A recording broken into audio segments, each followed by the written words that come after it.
Welcome to the Unstressed Exec, the podcast where we dive deep into the real conversations that help you lead, love, and live with greater clarity, courage, and calm. I'm your host, Dr. George Vergolias, executive coach and clinical forensic psychologist, and I help high-achieving professionals navigate life transitions, resolve conflict with confidence, and build unshakable psychological resilience. So if you're ready to lead with purpose, master conflict with grace, and become more emotionally agile under pressure, you're in the right place. Let's get started.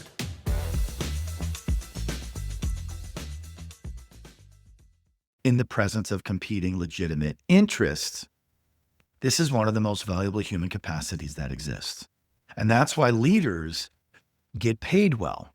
That's why they have opportunities available to them when they can demonstrate that leadership. It's the ability to operate in that ambiguous environment and make decisions with limited information, even when there's competing values at stake. Third, presence under pressure. The ability to remain grounded, regulated, and genuinely present when everything around you is in chaos. This is one of the most powerful leadership capacities that exists, and it is entirely inaccessible to AI. A regulated leader in a crisis room changes the emotional atmosphere of that room. They activate the social safety systems of the people around them. In a way, they are mirroring and they are reflecting their nervous system and their control and the calm that they exude onto others, something an AI system can't do. Leaders also make it possible for the team to think clearly because they themselves are thinking clearly.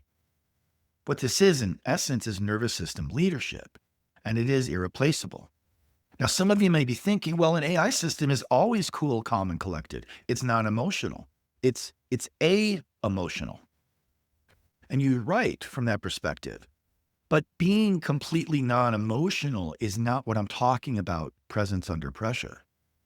Leaders still can share emotion and connection. They can convey the seriousness or the gratitude and the gravity in the moment, for sure. So they're not non-emotional. They're emotional. They're just regulating that emotion. And the reason an AI system can't regulate emotion is because it doesn't have emotion. It could feign emotion. It could simulate emotion with the right words, but it's a language model at the end of the day. And that's all that it can do. Certainly robotics can learn, again, to feign and simulate certain micro-expressions. But there's continued big debate on, does simulation of emotion equal emotion? I'm landing right now as a trained forensic and clinical psychologist that those are not the same. Fourth, creative synthesis. AI generates content by recombining existing patterns. Human creativity at its highest expression involves genuine novelty, the capacity to bring together disparate domains of experience, personal history, emotional depth, and embodied intuition in ways that produce something that is genuinely new. And the most valuable creative work in a world saturated with AI-generated content will be the work that is unmistakably, irreducibly human. As we see more and more AI-generated stuff out there on social media and the internet, the ability to bring a human voice through the ether, through all that white noise, is going to be very valuable. And lastly, repair. Let's face it, relationships break, trust ruptures, conflicts occur. So the ability to repair, to reconnect, to lean into somebody else, to acknowledge what went wrong, to take genuine accountability, to restore the connection in a way that the other person actually experienced as real, those are all one of the most powerful and are rare human capacities in professional and personal life. I can't tell you how many times I'm consulting with senior leaders, and this is just lacking. And it's amazing that they got to these levels. We're talking C-suite executives, and they struggle with this ability to repair. They just keep moving on. And they don't realize that every time that these ruptures, these breaks, these little fissures in the foundation occur on their teams and across their company, they don't heal on themselves. You need to work on the repair. And I'm amazed how many leaders don't get this. And in the space of AI, AI cannot repair a human relationship because it was never really in the relationship. But you can as a human. So I just reviewed these: genuine trust building, adaptive judgment in ambiguous situations, presence under pressure, creative synthesis, and repair. So the question now is, how do you develop these capacities deliberately and with intentionality? How do you actually invest in these capacities rather than simply affirming their importance? First, you have to do the inner work. Emotional intelligence cannot be developed from the outside looking in. It requires genuine self-knowledge, understanding your own patterns, your own triggers, your own default responses under pressure, and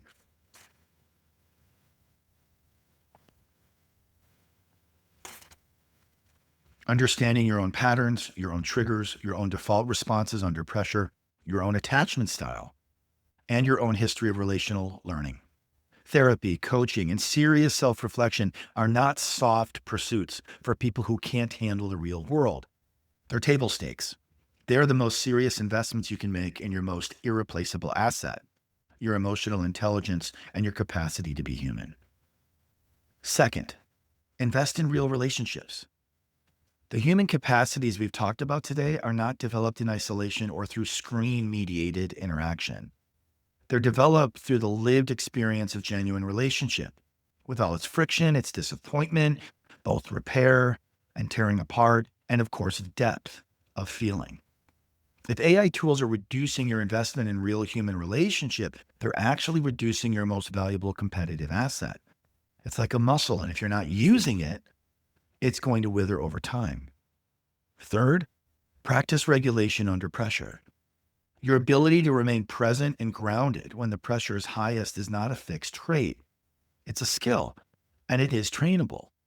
Breath practices, somatic work, regular exposure to uncomfortable situations with conscious regulation. I'm a big fan of cold plunge or taking cold showers if I don't have access to a cold plunge. Not only for the health benefits, but I do it because I want to start out the day, every day, doing something that my body does not want to do. So my mind is taking control, and I'm not just reflecting on my emotions or my bodily appetites. And so I like that aspect. I'm clearly leaning into doing something uncomfortable. And in turn, that allows me to work on projects that I don't feel like working on right now. It allows me to lean in into uncomfortable, difficult discussions because I am comfortable with discomfort. These build a nervous system capacity that defines presence under pressure. And that's super important if you're going to develop and continue to evolve with a growth mindset. Fourth, develop genuine curiosity about people. The most emotionally intelligent people I have worked with from all walks of life, both in my collegial interactions as an executive coach, working with C-suite and senior leaders at Fortune 500 companies, working with government leaders, all of it. The tool for fourth, develop a genuine curiosity about people. The most emotionally intelligent people I've worked with in all walks of life, C-suite, government leaders, senior executives, people in the military, law enforcement, they all share a genuine, deep interest in what makes other people tick. There's a general curiosity in there, not as a tool for influence, but as a real orientation toward the fascinating complexity of human beings. That curiosity is both the input and the output of emotional intelligence. It allows you to take in new information, assimilate, and then as needed, accommodate your own viewpoint, and then respond in a much more attuned manner that allows the emotional engagement to occur. That is emotional intelligence. It's critical that you cultivate it. So let me offer some closing reflections for today. We are living through one of the most significant transitions in human history. And in transitions of this magnitude, clarity about what you are, such as what is irreducibly, essentially, powerfully human about you, is not a luxury. That is a foundation. That is table stakes for not only being human, but for also successfully navigating this next big technological change that we're embarking on. The leaders who will matter most in the next decade are not the ones who most successfully delegate their humanity to algorithms.